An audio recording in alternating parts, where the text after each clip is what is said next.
What if I told you that the most powerful thing that you can do for your health, for your mind, for your pocket, for your family, for purpose, for sanity is to grow your own food? And you're probably thinking, what is this girl talking about? When I got into gardening, I'm going to be honest with you, I got into it for the heck of it. I wanted to know if I can do it. I always try new things. I'm always challenging myself, but I never knew that I would fall in love with it. I was inspired to get into gardening from my stepfather. I guess I can classify him as a gardener, but he lives in Florida. My parents have a huge backyard, and I helped him plant one of the 6 mango trees that they have in their backyard. And it was fun. I had fun. I never knew that I liked plants like that. I never knew that I would enjoy plants, but I had fun in the process and I learned so much that day. So I took that memory with me to Georgia. And one day I stood in my backyard and I'm like, let me see if I can grow something for the heck of it. And I started in one container. When I got started and I was researching about the different plants and how they grow and the best time to plant them, I was falling in love with the journey. I was eager to learn. I've always been an outdoorsy girl. I love nature. I love hiking. So it doesn't surprise me that I would also love gardening because I get to spend more time outdoors. I get to spend time in the dirt. What started out with one container, I'm like, okay, you know what? I think I can add another container and we can see what else I can grow in there. And then before you know it, my entire back porch was filled with containers. I live in a townhome community, so I don't have a lot of space, but I am growing a lot of food. It's been a year since I started my journey, so happy anniversary to me. I've been gardening for a year and I don't see myself ever stopping. There's so many benefits to start a garden. The first benefit that I'm going to talk about has to do with your health and, of course, the nutrition. When you're growing your own food, you know what goes into the soil. You know what nutrients you're giving your plants. And I know there are organic produce and I mainly stick with organic, but I don't know. Sometimes I question, is it really organic? Or but that's another topic for another time. One of the main benefits of growing your own food is that you get to control how it grows, you get to control what goes into the soil, and at the same time, I find myself eating more vegetables. When I am growing my own food, I make healthier choices. And let me tell you, y'all, the flavor, homegrown food versus what you buy at the store, even if the food that you buy at the store is organic, is no comparison. The flavor profile is on another level. Y'all, I grew watermelon. I grew sugar baby melons. I was so excited. They were small, and that's okay. It was my first time. I was just excited to get a harvest. They were small, but they were so good and sweet and delicious. And oh my goodness, I can't even describe. And I'm like, I've never had watermelon this good ever. So that is one of the benefits. Naturally, you want to eat healthier because who doesn't want to eat healthier? The older we get, it is important.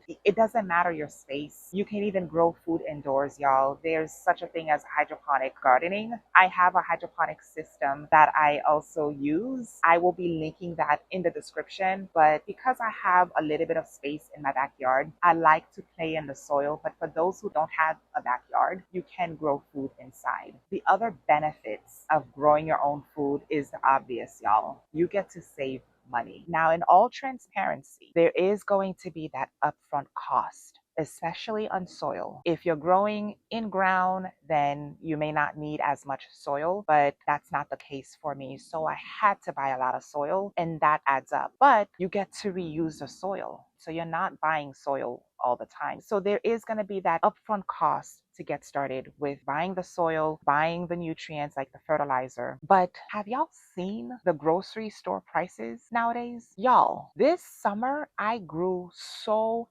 many cucumbers. That was my biggest harvest, and it's only me. So I had to give some cucumbers to my neighbor. I had to give some cucumbers away to my friend. I couldn't eat all of the cucumbers by myself. But when I go to the store, I go to Whole Foods. That's where I buy most of my produce. Y'all, for one cucumber, almost $2 because I buy my produce organic. So one cucumber is almost $2.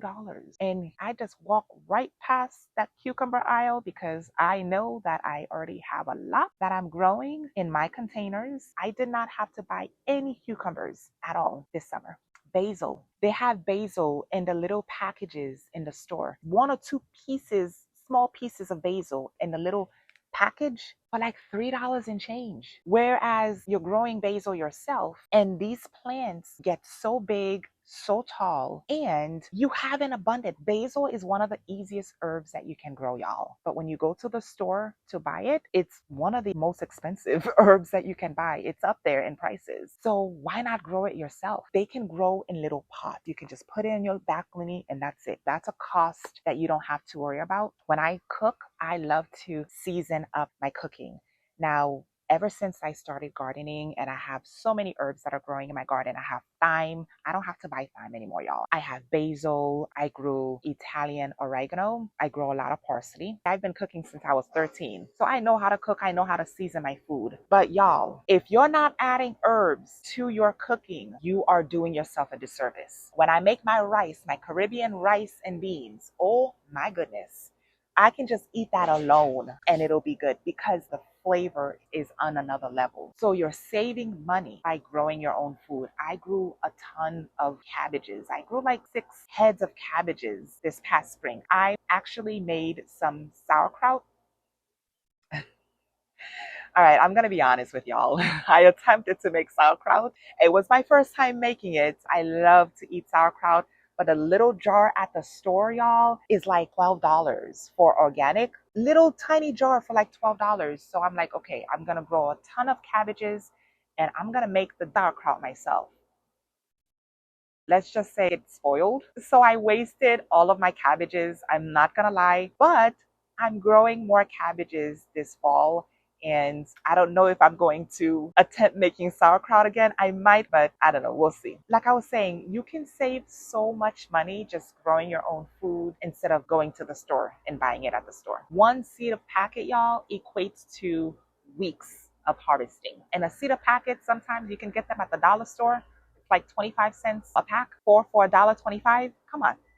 Them little mini watermelons at the store is like $7, $8, and the taste is nothing compared to what you get at the store. The other benefit is food security and self-sufficiency. You get to control what you eat, no matter if the store runs out. You're not fully dependent on grocery stores because you're growing your own food. Even a small little harvest, it adds to a peace of mind. Have you guys seen the news? Have y'all seen what's been going on? It's time to learn how to grow your own food. And I'm not going to say anything more than that. Gardening is my therapy. It reduces my stress. It builds patience. I'm not a patient person at all.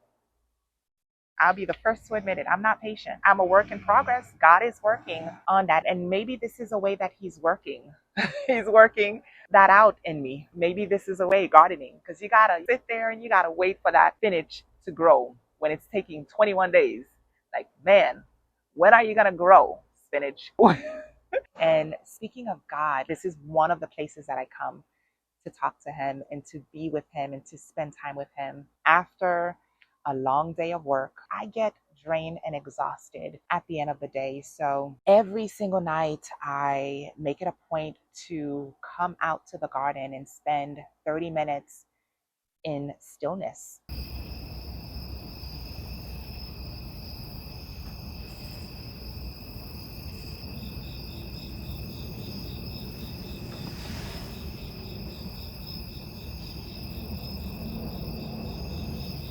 So gardening is my joy. It's my therapy. It reduces stress.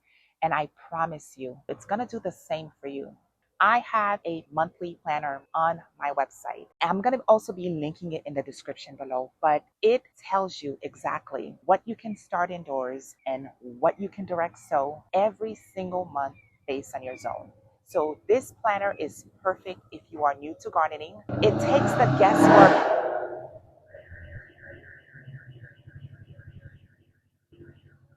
Sorry about the noise.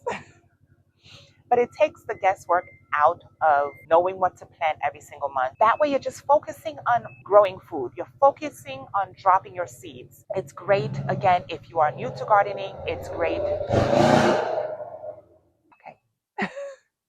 So it's great if you are new to gardening. It's great if you want a succession plant.